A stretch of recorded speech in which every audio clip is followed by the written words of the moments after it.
आगे बढ़ते हैं और अब आपको दिखाते हैं घुसपैठ पर महाप्रहार।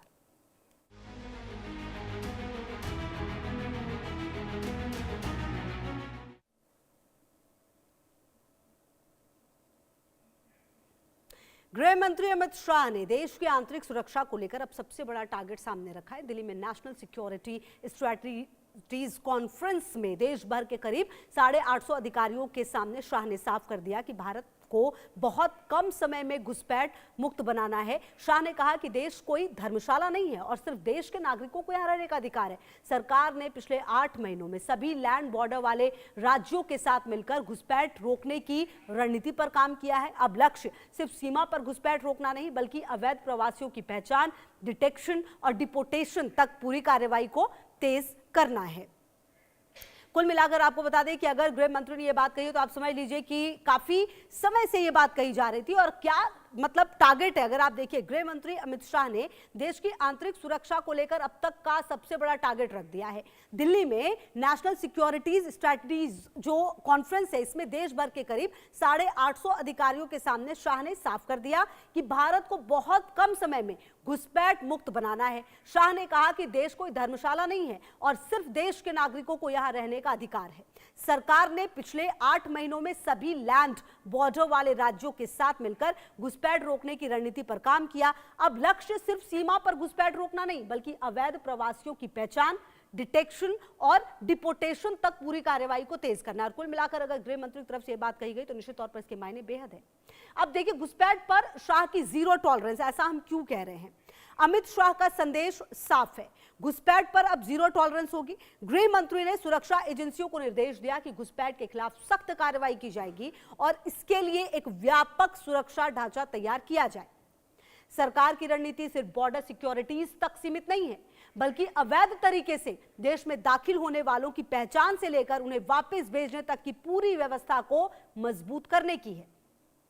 शाह ने घुसपैठ को देश की सुरक्षा, अर्थव्यवस्था और जनसांख्यिकीय बदलाव से जोड़ते हुए इसे गंभीर चुनौती बता दिया है। कुल मिलाकर अगर गृह मंत्री इस तरह की बात करें तो मतलब आप समझिए, घुसपैठ का मुद्दा कई बार से पिछले कुछ सालों से लगातार उठता रहा है। और अगर आप पश्चिम बंगाल को देखें, जब से यहां पर सत्ता बदली तब से आप देखिए कि किस तरह से जो भारत और बांग्लादेश बॉर्डर है वहां पर बाड़ लगाने का जो काम है उसमें तेजी आई है।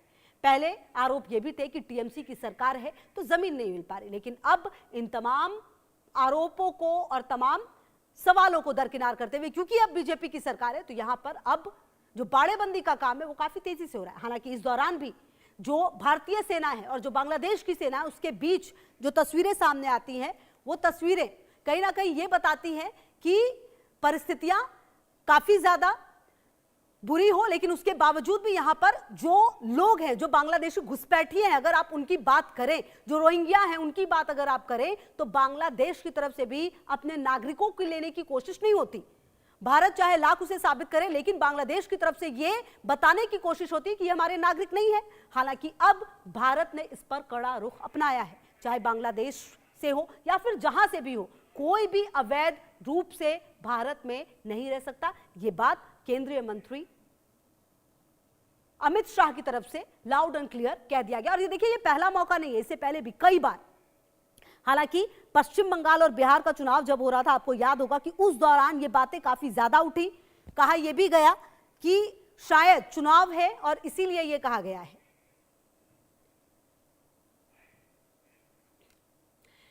वहीं घुसपैठ पर अमित शाह के जीरो टॉलरेंस नीति पर जम्मू कश्मीर के राज्यसभा सांसद गुलाम अली खटाना ने क्या कुछ कहा है वो आपको सुनाते हैं। हमारे सहयोगी ने खास बातचीत की है।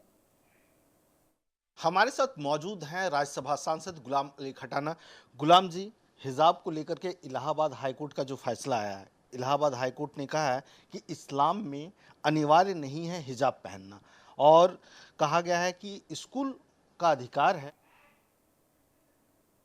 अब देखिए, सवाल कई सारे हैं इस घटनाक्रम को लेकर। अगर आप देखें तो घुसपैठ एक ऐसा मुद्दा बन चुका है जो सिर्फ चुनाव का मुद्दा नहीं है, ये वो मुद्दा है जो भारत की सुरक्षा से जुड़ा हुआ है। और शायद यही वजह है कि गृह मंत्री की तरफ से ये मैसेज बार बार कई मीटिंग्स में दिया गया है। अधिकारियों को क्लियर बताया गया है कि आपको इस दिशा में काम करना होगा।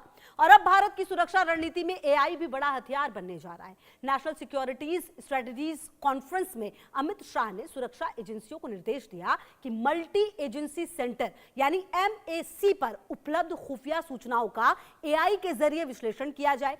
इसका मकसद ऐसी SOP तैयार करना है जिससे आने वाले सुरक्षा खतरों की पहचान पहले ही की जा सके और एजेंसियां तेजी से कार्रवाई कर सके। यानी आतंकवाद, घुसपैठ, रेडिकलाइजेशन और दूसरे राष्ट्रीय सुरक्षा खतरों के खिलाफ अब टेक्नोलॉजी आधारित इंटेलिजेंस को बढ़ाया जाएगा और ये वक्त की डिमांड है, ये वक्त की जरूरत है। सुरक्षा के लिए 4 बड़े खतरे क्या हैं, ये भी आप समझ लीजिए। अमित शाह ने सुरक्षा एजेंसियों के सामने सिर्फ घुसपैठ का मुद्दा नहीं रखा, बल्कि आतंकवाद, कट्टरपंथ, साइबर अपराध और पाकिस्तान की प्रॉक्सी वॉर को भी बड़ी चुनौतियों के तौर पर चिन्हित किया। NSSC में इन सभी खतरों से निपटने के लिए रणनीति पर चर्चा हुई। शाह ने आतंकवाद और रेडिकलाइजेशन से निपटने के लिए गृह मंत्रालय की प्रहार पहल को प्रभावी तरीके से लागू करने और अधिकारियों की ट्रेनिंग बढ़ाने पर जोर दिया। संदेश बिल्कुल स्पष्ट है, सुरक्षा के मोर्चे पर खतरा चाहे सीमा पार से हो या डिजिटल दुनिया से, जवाब एकीकृत और आक्रामक रणनीति के साथ दिया जाएगा। कुल मिलाकर गृह मंत्री ने, आप समझिए 15-20 साल की ये जो सुरक्षा रणनीति, अगर आप इसको समझें, दिल्ली में हुई इस अहम सुरक्षा बैठक में मोदी सरकार की लंबी और सख्त सुरक्षा रणनीति का संकेत साफ दिखाई देता है। 850 से ज्यादा अधिकारियों के सामने राष्ट्रीय सुरक्षा के लिए भविष्य की चुनौतियों पर मंथन हुआ। गृह मंत्री ने एजेंसियों को सिर्फ आज के खतरे से निपटने के बजाय आने वाले 15 से 20 साल की सुरक्षा चुनौतियों को ध्यान में रखकर रणनीति बनाने पर जोर दिया। यानी घुसपैठ से लेकर आतंकवाद, ड्रग्स, साइबर अपराध और प्रॉक्सी वॉर तक सरकार अब सुरक्षा व्यवस्था को भविष्य की चुनौतियों के हिसाब से तैयार करना चाहती है।